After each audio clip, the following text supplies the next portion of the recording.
qui venaient de beaucoup de personnes en Afrique, qui en ont un tout petit peu marre qu'on nous dise que la France-Afrique c'est fini, qu'on nous dise que la France a changé avec l'Afrique, mais que la mentalité demeure et que les traitements sont bien similaires à ce que l'on a connu sous la gestion coloniale. Vous dites aussi, les musulmans de France et d'ailleurs en Occident doivent maintenant se justifier sans cesse devant les actes barbares de l'État islamique par exemple, doivent se justifier sans cesse qu'ils n'ont rien à voir avec l'idéologie défendue par l'État islamique ou autres terroristes.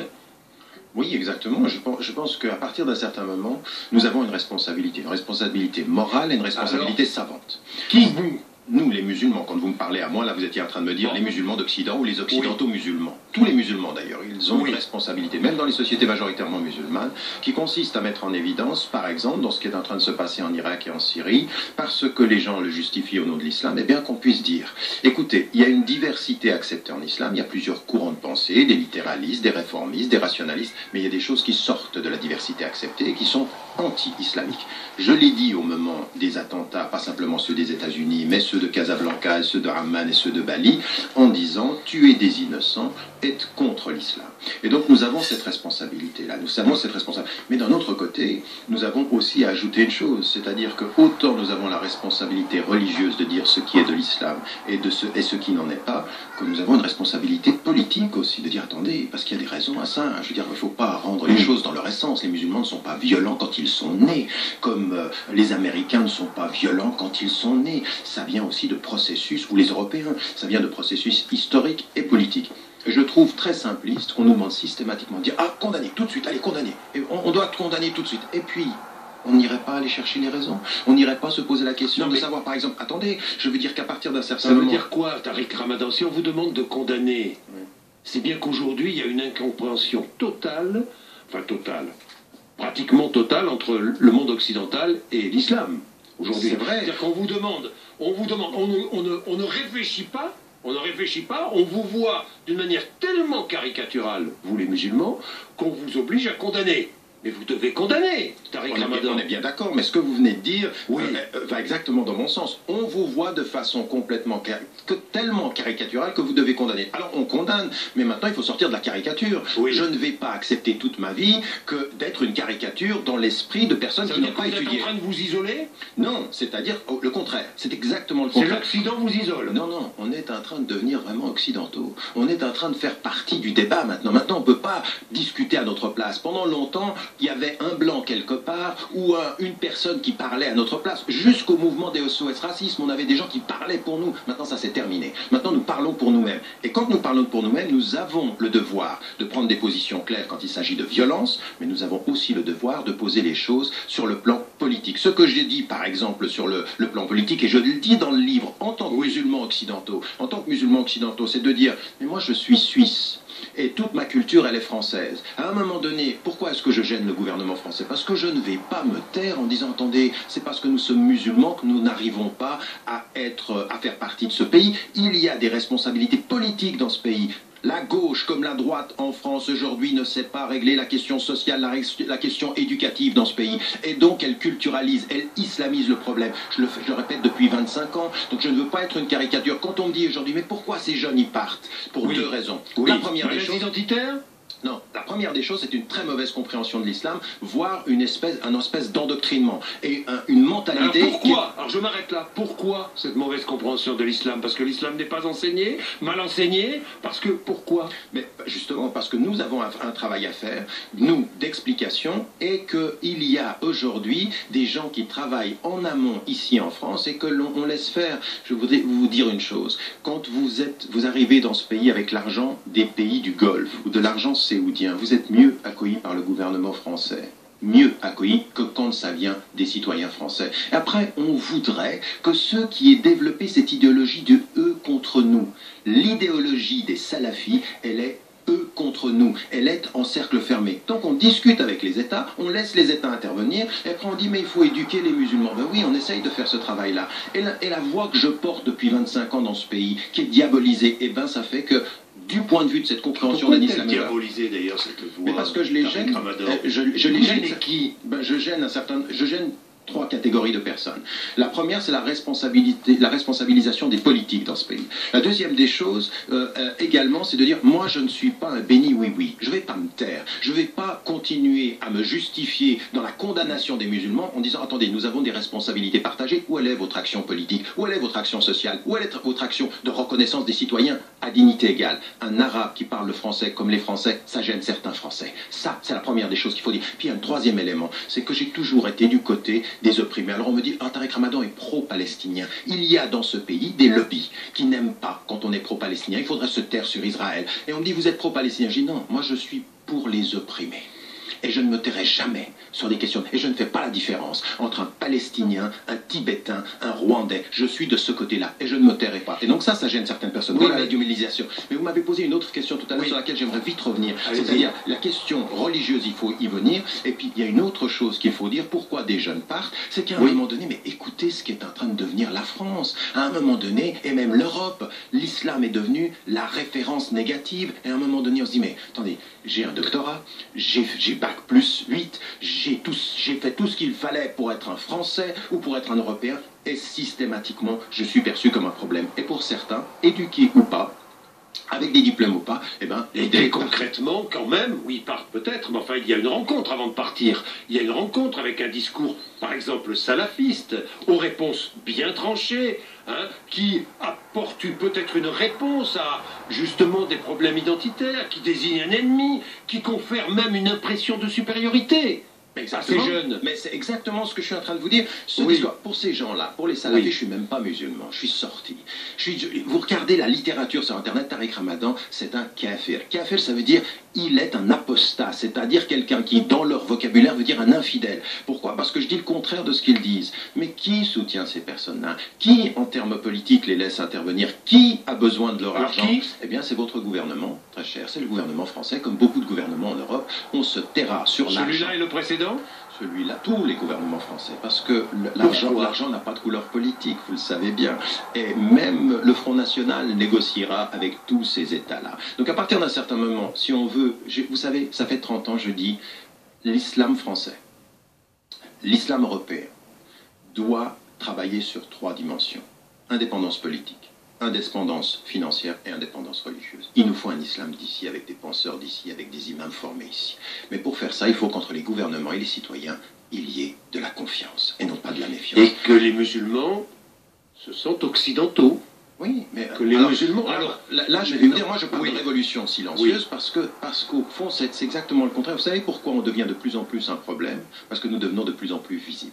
Et on est de plus en plus présents. Donc c'est pour ça, c'est ça le problème. En fait, c'est parce que ça marche que ça fait mal à certains, parce que nous sommes présents dans le discours, nous sommes de plus en plus présents dans tous les corps de métier, dans votre corps de métier comme journaliste, dans le corps chez les enseignants, partout nous sommes présents, et ça marche partout. En fait, la supposée intégration, en fait, elle fonctionne. Maintenant, il faut passer de ce que fut l'intégration à une autre conception. Est-ce qu'on peut en France, est-ce qu'on peut en Europe, supposer, considérer que la présence musulmane est une valeur ajoutée? Est-ce que c'est possible de penser ça? Que notre présence dans la diversité est une valeur ajoutée? Qu'il faut qu'on dépasse nos ignorances ou nos savoirs relatifs? Parce que certains ont des savoirs relatifs et ils essentialisent. Tout mon travail consiste à ça. Et ça commence par quoi, par exemple? À faire un vrai travail sur la terminologie. Moi, ça fait 20 ans dans mes bouquins que je fais un travail sur la terminologie. Qu'est-ce que c'est le djihad? Qu'est-ce que c'est? Vous mettez en garde, et vous mettez en garde les musulmans d'Occident. Attention à l'isolement. Attention à l'isolement. Vous le dites dans votre livre. Ça fait 30 ans que je dis ça. Oui, c'est vrai. Vous savez, moi, je vais vous dire une chose. Je suis un enfant de l'école laïque genevoise. J'ai jamais été dans l'isolement. Je suis parti en Afrique, je suis allé rencontrer Don Helder Camara, le Dalai Lama, et j'étais dans les premiers rangs pendant 20 ans de la cause sud-africaine pour Mandela, avant qu'on en fasse un héros. Qu'on vienne maintenant me dire, mais vous prônez l'isolement, mais c'est le contraire de ce que je fais. Oui, je prône le dialogue, mais avec une chose, ne me demandez pas d'être moi-même pour discuter avec vous. Comment et quelle réponse apportez-vous à celles et ceux qui nous écoutent et qui regardent, qui vous écoutent, prônez toutes ces valeurs qui existent? Moi, je suis athée, mais toutes ces valeurs qui existent dans la religion musulmane, dans l'islam, et qui parallèlement voient les exactions, cette idéologie meurtrière au nom de l'islam. Que dites-vous à ces personnes qui ne comprennent pas que l'on puisse dire, que l'on puisse mettre d'un côté islam, religion de paix, et de l'autre côté, islam, arme de guerre. Ben, je vais leur dire qu'il faut faire attention aux illusions d'optique. Si on réduisait, par exemple, la tradition occidentale, la civilisation occidentale, à ce que l'Occident a fait parfois dans les colonies, ou à ce que peuvent faire les Américains, ou par exemple pour réduire la tradition juive, spirituelle, mystique, religieuse, à ce que fait l'État d'Israël, eh bien on aurait tort. Parce qu'il ne faut pas réduire une religion à ce que les pires font ou les extrémistes font. Et ce qu'il faut que nous fassions. C'est pour ça que moi je dis souvent aux musulmans, arrêtez de répondre systématiquement sur ce que l'islam n'est pas. Dites la grande tradition spirituelle, la grande tradition mystique de l'islam. Dites la grande tradition philosophique. Pas simplement Averroès, mais tous les grands philosophes, toute cette pensée. Dites également ce qui vous habite en tant que musulman, en tant que valeur. Et c'est pour ça que ce que je dis, c'est que notre meilleure réponse, elle n'est pas forcément verbale. Elle va être sociale, elle va être culturelle. Le djihad social. Le djihad social, par exemple, c'est-à-dire que être du côté des opprimés. Moi, le djihad, vous savez, il y a 20 ans de ceci, nous avions lancé à l'île Maurice le djihad contre la pauvreté. Il y avait des bouddhistes, il y avait des chinois, il y avait des confucéens, il y avait des chrétiens. Nous étions tous ensemble dans ce travail-là. Pourquoi? C'est ce que c'est fort, hein. Pardon? C'est fort, mais moi je le traduis de deux façons. C'est la résistance à ce qui peut être l'oppression ou l'exploitation, la pauvreté, et la réforme de la société. C'est un double mouvement. C'est l'effort dans la résistance et dans la réforme. Et donc nous devons, oui, être au premier rang de la résistance, du djihad social, de la résistance sociale dans ce pays. Et c'est pour ça que je dis aussi aux musulmans, ne soyez pas systématiquement présents quand on parle de l'islam, soyez présents quand on parle de l'école, soyez présents quand on parle de l'emploi, soyez présents quand on parle des femmes, soyez présents. C'est de ça dont il faut aujourd'hui. Et soyez présents quand on parle de la République. Exactement, bien sûr. Et c'est une loi de la République. Et c'est pour ça que je dis au gouvernement français, vous savez, contrairement à tout ce que vous dites, j'aimerais bien qu'un traitement égalitaire, vous appliquiez la laïcité pour tous de la même façon, s'il n'est pas une laïcité à géométrie. Je fais juste une petite parenthèse. Les crèches. Vous avez vu ce petit débat autour des crèches installées dans des bâtiments publics en France? Il faut les déménager, ces crèches? Mais non, mais ça, je pense qu'on en est tellement arrivé à une espèce de vision. Je veux dire, la laïcité est en train de devenir une religion d'opposition à toutes les autres religions. C'est stupide, ça. La France, elle a une culture. La France, il y a Noël qui vient. Et puis, il faut qu'on comprenne qu'on va le célébrer. Et que les crèches, ça fait partie de cela. Et que ça ne devrait offusquer personne. Il faut arrêter. Il faut une république laïque de la diversité du visible et non pas une république laïque de la neutralité dans l'invisible. On ne va pas pouvoir vivre comme ça. C'est pas possible. Tous ces jeunes qui partent combattre au nom d'idéologie qu'ils ne connaissent même pas d'ailleurs, d'une idéologie qui les entraîne dans une folie. Il faut les empêcher de partir, bien sûr. Il faut les empêcher de revenir ou pas? Parce que le débat s'est installé en France. Est-ce qu'il faut leur retirer la nationalité? Est-ce que... Non, moi j'ai été au premier rang du débat quand il s'est passé en Angleterre, quand il s'est même passé en Suède. Et ma position est la suivante, c'est-à-dire qu'on sait aujourd'hui comment fonctionnent les réseaux Internet. On voit même que des très jeunes sont impliqués là-dedans. Ils sont des victimes en fait. Comme vous l'avez dit, vous avez dit, ils savent pas. Et donc ils sont embrigadés, ils ont un lavage. Et donc là, il faut aller au cas par cas. Et donc il y a des gens, on se rend compte aujourd'hui, qui sont des vrais manipulateurs. On a le cas, par exemple, de deux personnes qui sont parties au Maroc. Ça me vient des sources de l'État marocain. Deux sont partis, ils étaient ensemble dans l'avion, ils arrivent en Turquie, ils sont répartis. 3 semaines plus tard, ils se rencontrent sur le champ de bataille en train de se tirer dessus. C'est-à-dire, qui est en train de jouer à quoi? C'est-à-dire, il y a un vrai problème. Donc, il faut savoir que derrière tout ceci, il y a des vrais coupables et que ceux-là sont souvent aussi des victimes. Et au cas par cas, ce qu'il faut faire, c'est pas les rendre 2 fois victimes. C'est pas quand on revient, on les met en prison puis on les lâche comme ceci. Non, il y a un vrai travail d'accompagnement. Et je vais même vous dire une chose. Quelqu'un qui revient en s'étant rendu compte qu'il a été manipulé... Il est utile. Il est très utile. C'est-à-dire qu'il devient quelqu'un qui peut aider les autres à ne pas partir. Et c'est ce que je dis aussi par rapport à ceux qui dévient sur le plan de leur compréhension de l'islam. Nous sommes, les représentants musulmans, nous devrions être des partenaires. Mais le problème, c'est toujours la sensation, Tariq Ramadan, que l'islam de France est mal représenté. Quelles sont les voix qui parlent au nom? Est-ce que, d'ailleurs, des voix doivent parler au nom des musulmans de France? Non, des voix parler au nom comme ceci. Mais on n'est pas des représentants, mais attendez. Oui. Vous, Tariq Ramadan, vous êtes une voix écoutée. par Je les suis musulmans, une voix par les écoutée, musulmans de mais France. le problème, c'est que je ne suis pas écouté Oui. par votre gouvernement, je suis même diabolisé, je n'ai accès à aucune de vos universités. Je travaille, j'interviens dans toutes les universités du monde, à l'exception de la France. Quand même, Mais absolument. pourquoi? L'exception française, elle est Pourquoi? moche, là. Pourquoi? Pour ce dont on a parlé tout à Oui. l'heure, c'est-à-dire que je représente quelque chose qui est gênant. Maintenant, sur Oui. le plan du terrain, il faut aujourd'hui que le gouvernement, comme les mairies, comprennent qu'il y a des gens sur le terrain qui sont plus représentatifs que d'autres. Maintenant, si on choisit, je veux dire, cette façon coloniale de choisir des représentants, je veux dire, je ne vais pas citer de nom pour être poli, mais je veux dire, quand c'est risible ce qu'on nous présente comme les représentants de l'islam de France, quelqu'un qui ne peut même pas parler le français, qui n'est écouté par personne, mais qui est choisi par le gouvernement. Tant que le gouvernement choisit à qui il parle, au nom de qui ils veulent que ce représentant parle, ça ne va pas le faire. Tariq Ramadan, quelques mots, parce que dans votre livre, vous faites allusion à la situation des femmes dans l'islam, dans le monde musulman. On a beaucoup parlé des femmes à l'occasion de ce conflit en Syrie, en Irak, avec cet esclavage affiché, revendiqué par l'État islamique, Tariq Ramadan.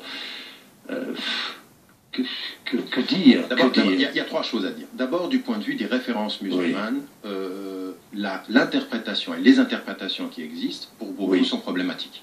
Donc il y a un vrai travail. Moi, je l'ai écrit dans un livre qui est l'interprétation du Coran, l'interprétation de la tradition prophétique et l'interprétation des sources à travers les sociétés patriarcales. Là, il faut faire un vrai travail. Et moi, je suis pour le processus de libération des femmes. Je me suis positionné sur la question même du féminisme, c'est-à-dire la libération des femmes. Mais pas simplement sur les tenues vestimentaires, sur l'accès à l'emploi, sur les salaires égalitaires. Tout ça, il faut qu'on fasse un travail à la source. Ensuite, il y a un travail dans les sociétés, majoritairement musulmanes, où il y a un travail à faire entre religion et culture. On a un vrai travail à faire. Et puis, il y a un troisième élément aujourd'hui, qui est effectivement l'instrumentalisation des femmes et tous ces processus-là d'esclavage. Et là, de ce point de vue-là, encore une fois, il ne faut pas extraire les femmes de tout le processus, parce qu'ils ont traité des hommes et des enfants de la même façon. Et donc, il y a un travail sur les sources, il y a un travail sur les sociétés, et il y a un travail sur les extrêmes et les extrémistes. Et là, de ce travail-là, réforme de nos interprétations, réforme des sociétés et condamnation de l'instrumentalisation des femmes de façon extrêmement claire. Et ça, je pense aujourd'hui que la question des femmes, elle n'est pas une question de femmes, elle est une question d'hommes et de femmes qui réinterprètent, qui font un travail et qui le font ensemble. Comme la question des Noirs, comme la question des Arabes, comme la question des racistes, n'est pas la question des victimes, elle est la question de la dignité. Et vous, comme moi, nous devons être au premier rang de ce combat. C'est une question de dignité, c'est une question de conscience. Tariq Ramadan, merci, de l'islam et des musulmans aux presses du Châtelet. Il est 8h56. Retrouvez l'appli BFM TV sur votre